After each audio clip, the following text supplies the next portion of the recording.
Magandang araw po sa inyong lahat mga kababayan at welcome back dito po sa PNR. At ito nga mga kababayan, kumilos na militar at pulis. Nako, bigla ang utos ni Duterte.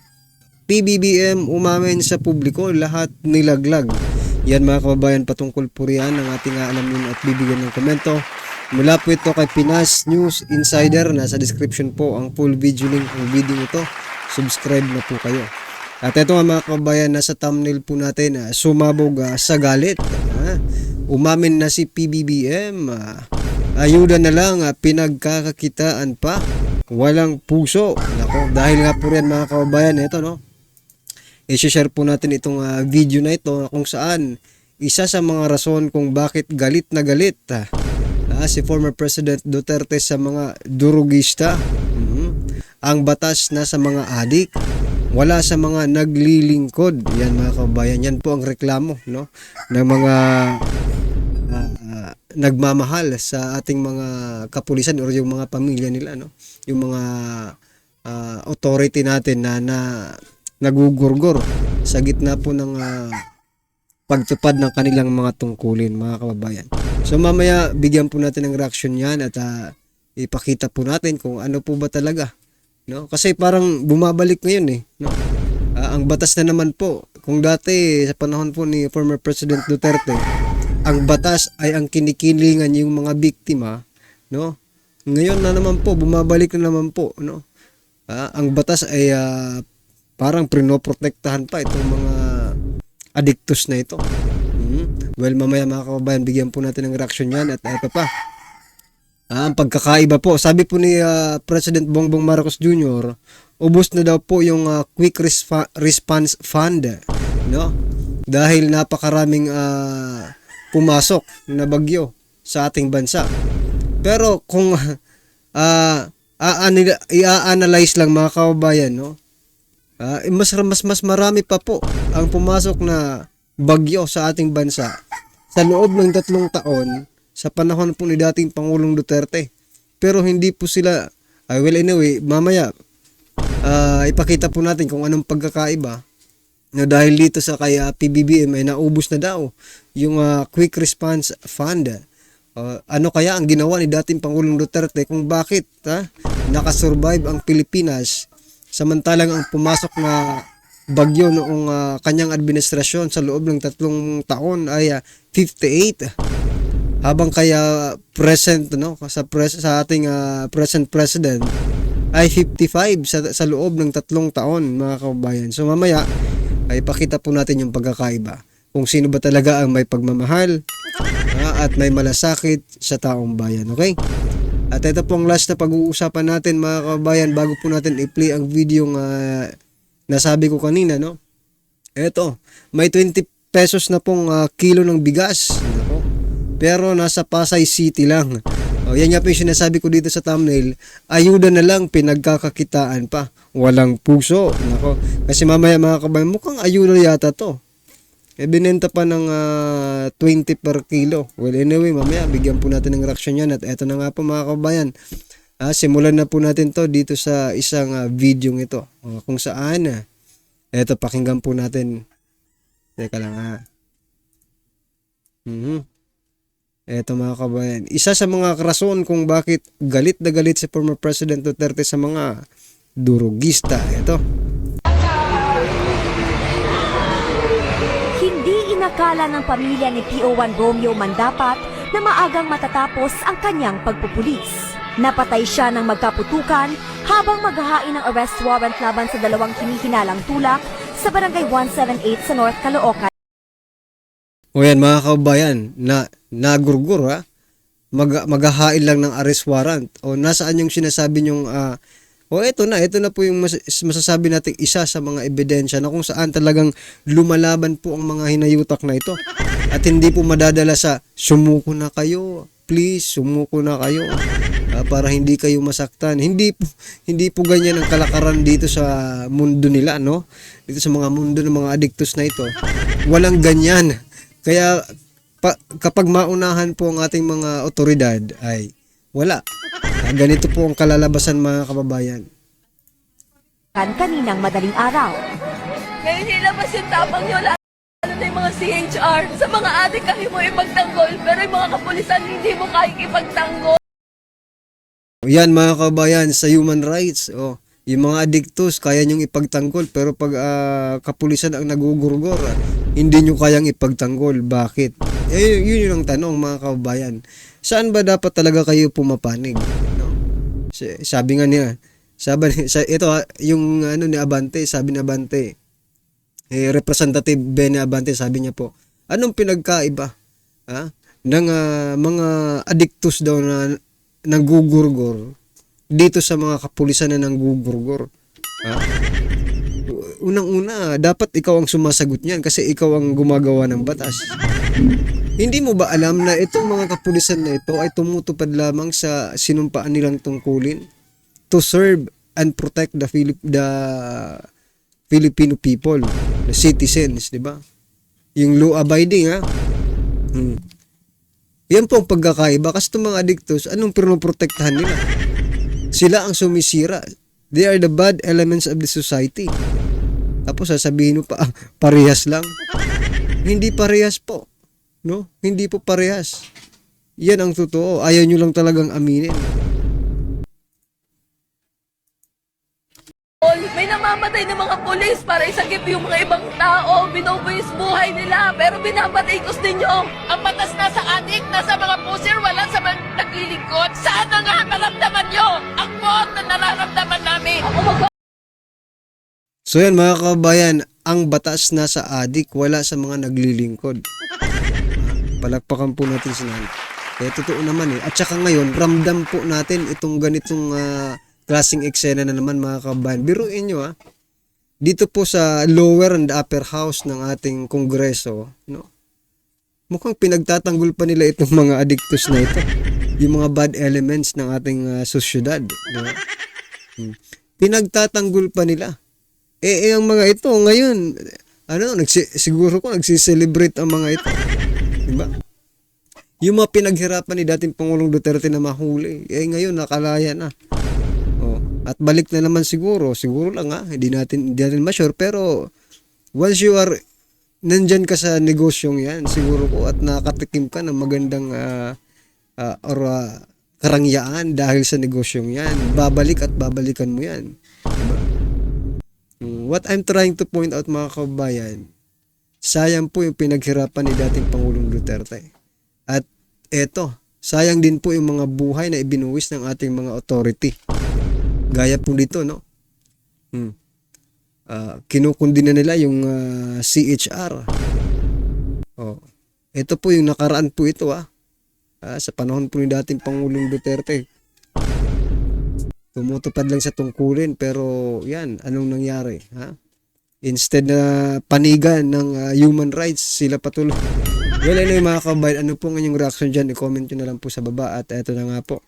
Ito po yung pangalawa natin pag-uusapan bago natin i-play at bigyan ng reaction yung video ni Pinas News Insider, no? Ito mga kabayan, sabi po ni President Bongbong Marcos Jr., dahil sa napakaraming dahil sa napakaraming bagyo na pumasok sa ating bansa, ubus na yung quick response fund na 30 billion. Dahil po yan, within 3 years mga kababayan, ngayon pa lang naman siguro, no? This year pa lang naman siguro, talagang yung bagyo, pasok ng pasok. Sa nakaraang 2 taon ni PBBM, I think, wala naman masyado, diba? Pero maging ganun pa man, sabi niya na ubus na daw yung quick response fund. Ang pumasok po na bagyo, 55 tropical cyclones, no? Dito naman po kay former President Duterte, 58 tropical cyclones sa 3 years. Okay? Ano po ang ginawa nila? Ito pa. Ito po mga kababayan. Teka lang. Ito po, sabi ni Marcos, Quick Response Fund depleted as cyclones hit Philippines, no? Dito muna tayo kay President Bongbong Marcos. President Ferdinand Marcos Jr. on Wednesday said the country's Quick Response Fund or QRF is already running out because of the consecutive weather disturbances that the country in the past few months. Yan. Sabi pa itong last na, no, malilit kasi yung literal, no, hindi nyo mababasa. Ako na lang po. Our QRF in truth has been exhausted, no, because of the numerous cyclones. So we set aside funds once more. Nako yan, pupunduhan daw ulit nila to replenish the QRF for local governments, yan mga kababayan, and address your needs. So, sa madaling sabi mga kababayan, pupunduhan ulit nila yung QRF na yan. So, ang tanong, saan nila kukunin? Ayan mga kababayan, ubos na yung 30 billion. O, dito naman tayo, 58 tropical cyclone, Yan, 55 lang po yung tropical cyclone kay PBBM. Dito naman po kay dating Pangulong Duterte, 58. Ano ang ginawa? Ito, President Rodrigo Duterte has promised to look for funding sources to help thousands of people, no? Yan, naghahanap ng budget. So, ito dito, i-highlight po natin ito. Duterte orders release of office fund to aid Odette victims. Yan. Yung pondo mismo ng Office of the President ang gagamitin, no? Yun nga po mga kababayan, bakit hindi pwedeng galawin, no, yung pondo ng Office of the President at yun ang itulong, di ba? Yun pong itulong niya sa mga kababayan natin. Kaya bang gawin yun ni President Bongbong Marcos Jr.? Yung mismong budget ng Office of the President, no, ang kanyang itutulong. Ang tanong, kaya ba? Malaki rin naman yan. Malaking pera po, di ba, ang budget ng ating presidente. Ano pa kung tayo, di ba, kukuha ng konting budget diyan at itutulong. Pero wala namang ganung balita. Unlike dito kay former President Duterte, talagang siya na mismo nagsabi, no? President Duterte on Tuesday ordered the release of funds from the Office of the President to help communities affected by Typhoon Odette. O, mismo galing sa kanya, kumbaga galing sa bulsa mo. Kasi ikaw ang presidente, galing po sa budget mo, galing sa bulsa mo. Ang tanong dito kaya President Bongbong Marcos, kaya niya bang kumuha ng kanyang budget at ibigay dito sa mga nasalanta ng bagyo? Ayan ang malaking tanong at hindi natin masasagot yan kasi siya naman po ang may hawak ng kanyang pondo. At ito na nga mga kababayan, ito pa, isa pa ito, basahin ko lang para sa inyo. Look, sabi sa GMA News, 20 pesos per kilo ng rice lands in Pasay City. Tingnan nyo naman. Akalain nyo talagang pang-ayuda, di ba? Kasi ganyan na ganyan yung mga yung mga pang-ayuda, di ba? Kaya nga sabi ko kanina ayuda na lang, pinagkakakitaan pa, walang puso. But I'm not sure if pang-ayuda nga ito. Pero sabi nila, 20 pesos na kilong bigas nasa Pasay. So congratulations, Pasay City, no? Nakakabili na po kayo. Ewan ko lang yung quality nito, baka yung laon rice na naman ito, hindi natin masabi, no? Wala namang nagrereklamong taga Pasay. Pero congratulations naman po sa inyo dyan, no? Sana makarating din sa iba't ibang bahagi ng ating bansa para at least matuwa ang ating mga kababayan. Tanong nga dito, sabi ni Sir Edwin Hamura, no? Sabi niya 20 pesos per kilo na pala. Pero sa Pasay lang ang pinagpala. Oo nga I wonder kung nandito rin sa Pasay yung 5,500 finish flood control project. Nako po. Ano kaya ang sa Pasay, no?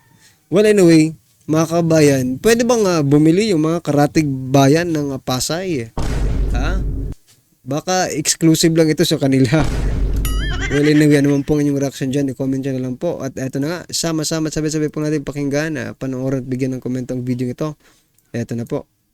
Ito ang balita ngayon, viral at pinag-uusapan ngayon sa mundo ng social media. Ang di umano'y balitang tila isa na namang baho ang pilit umaalingasaw. Hindi pa natatapos ang taon. Pangulong Bongbong Marcos umami na sa publiko. Pondo ng Quick Response Fund na ubos na. Kaya taong bayan hindi napigilang mag-react at ikumpara ito sa dating administrasyong Duterte. Tiyak nga raw na madaling maubos ang pondo ng bayan dahil sa kabibigay ng ayuda na di umano'y ginagamit lang sa pamumulitika.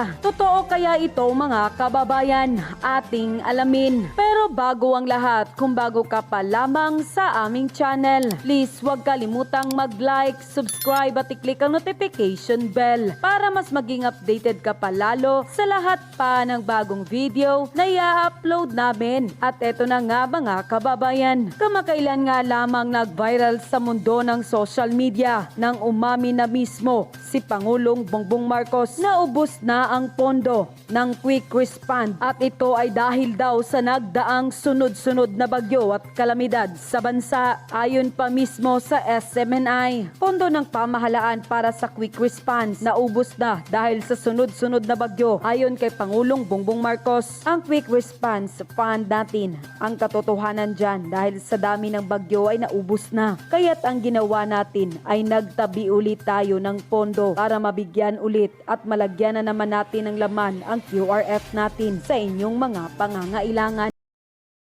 So yan mga kababayan, magtatabi ulit sila. Hindi natin alam kung saan kukunin. Hindi naman sinabing coming from the office of the president, no? Unlike doon sa pinakita natin kanina nung nakaraang administrasyon, ay galing talaga sa office of the president yung naging pondo na ipinamigay po sa ating mga kababayan na nasalanta po ng audit. Ngayon po mga kababayan, ang pag-asa lang, no? Itong mga nasalanta ng mga bagyong pumasok sa Pilipinas ay mapunduhan ulit itong QRF, no? Na sinasabing Quick Response Fund. Kapag yan po ay hindi napunduhan, walang tulong na darating. Pero sabi naman po ng ating presidente ay popunduhan nila. Ang tanong nga lang natin, pwede bang makakuha ng konting pondo, no? Ang ating mga kababayan dyan sa budget ng Office of the President gaya ng ginawa ni dating Pangulong Duterte?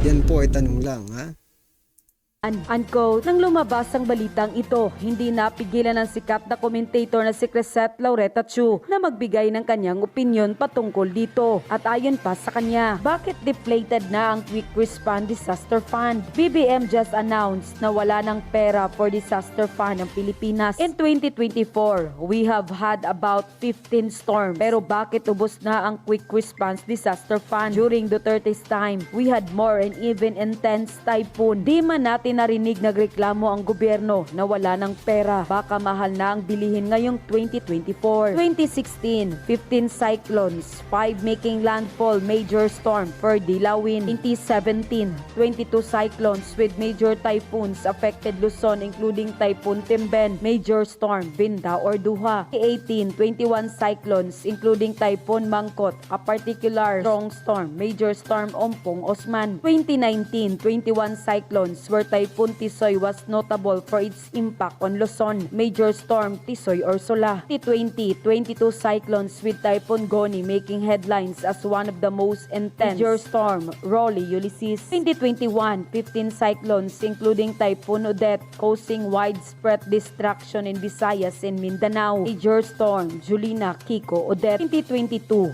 19 cyclones with Typhoon Carding affecting areas of Luzon, major storm Agaton Carding. 2023, 18 cyclones by early November with Typhoon Igay affecting northern areas, major storm Igay. Unquote. Kaya't malaking katanungan ngayon ng taong bayan, paano agad naubos hindi pa man natatapos ang taon? Kakaunti pa daw ang bagyong dumaan. Isamantalang sa Duterte administration noon, kabila-kabila ang bagyo at lindol. Pumutok pa ang bulkan at nagka-COVID pa. Pero so yan mga kabayan, saan napunta, no?